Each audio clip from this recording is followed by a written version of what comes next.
Another helpful tool may be the ability to add someone as an editor to this sheet, but disallow them from editing particular parts of this sheet. So for instance, as we know, I have shared this with test student 1, and that student is a full editor of this Google Sheet. They can change things, they can make amendments, what have you. But suppose that this session name column is really important, and I want to make sure I'm the only person who can change it, and no one else can, even if they're an editor.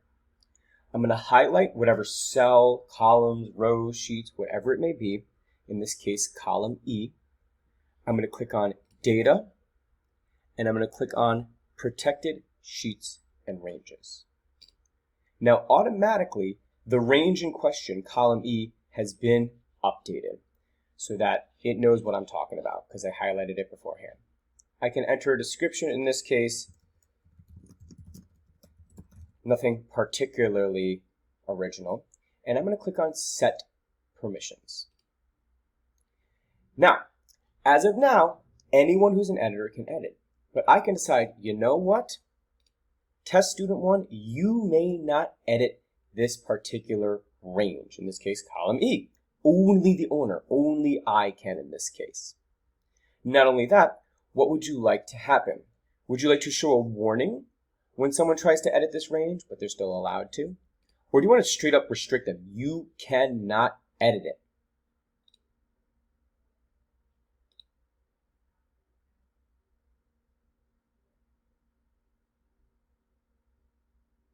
I'm going to click on Done. So now I've restricted column E. I can even restrict an entire sheet.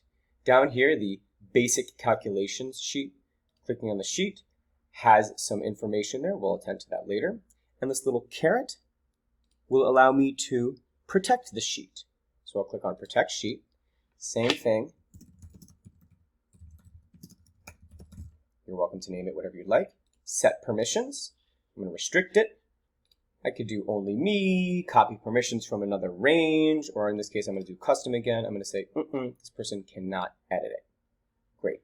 So now what happens when test student tries to make some editing? First things first, you'll notice that on the basic calculation sheet entirely, there's this lock symbol, meaning they can't edit it. Watch what happens when they try to put in something. Oh, they can't do anything, like just no dice. Can't do anything. No luck. In attendance, they still can mess with some cells, but if they try to mess with the session name, for instance, you are trying to edit a protected cell or object. Please contact the spreadsheet owner to remove the protection if you need to edit. So this person was unable to edit. If I flip back to my account, I can edit as I see fit. So protected sheets and ranges, a way to, again, allow folks to be in as editors, but specifically protect some ranges that you want to make sure that only you or only subset of the collaborators can actually edit.